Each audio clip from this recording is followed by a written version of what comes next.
How did America rise up from a backwoods country to be one of the greatest nations the world has ever known?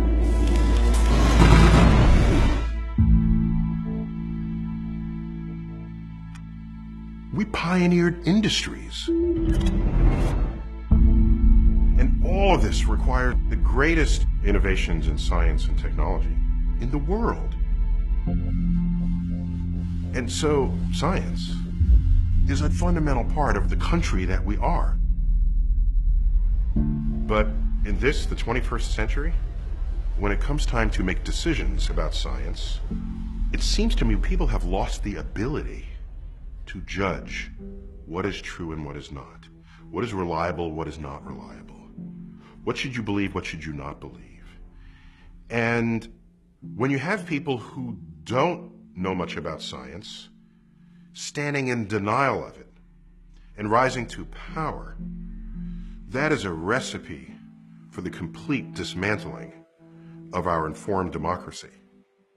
Let us demand that educators around America teach evolution not as fact, but as theory. An increasing number of parents showing skepticism about vaccinations. Voters have approved a ban on GMOs. They call climate change unproven science. That's not the country I remember growing up in. Not that we didn't have challenges. I'm old enough to remember the 60s and the 70s. We've got a hot war and a cold war, civil rights movement, and all of this was going on. But I don't remember any time where people were standing in denial of what science was.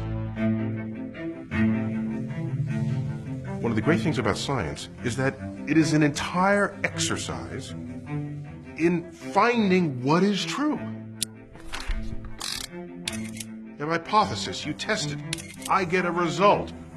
A rival of mine double checks it because they think I might be wrong. They perform an even better experiment than I did, and they find out, hey, this experiment matches. Oh my gosh, we're onto something here. And out of this rises a new emergent truth.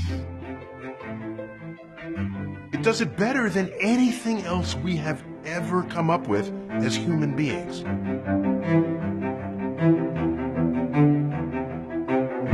This is science. It's not something to toy with. It's not something to say, I choose not to believe equals MC squared. You don't have that option.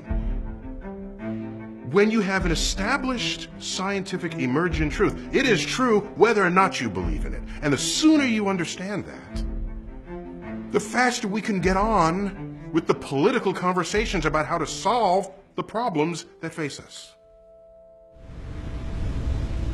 So once you understand that humans are warming the planet, you can then have a political conversation about that. You can say, well, are there carbon credits? Do we do this? Do we put a tariff on it? Do we fund? Do we subsidize? Those have political answers. And every minute one is in denial, you are delaying the political solution that should have been established years ago.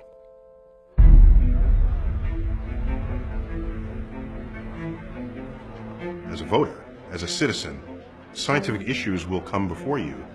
And isn't it worth it to say, all right, let me at least become scientifically literate so that I can think about these issues and act intelligently upon them. Recognize what science is and allow it to be what it can and should be in the service of civilization. It's in our hands.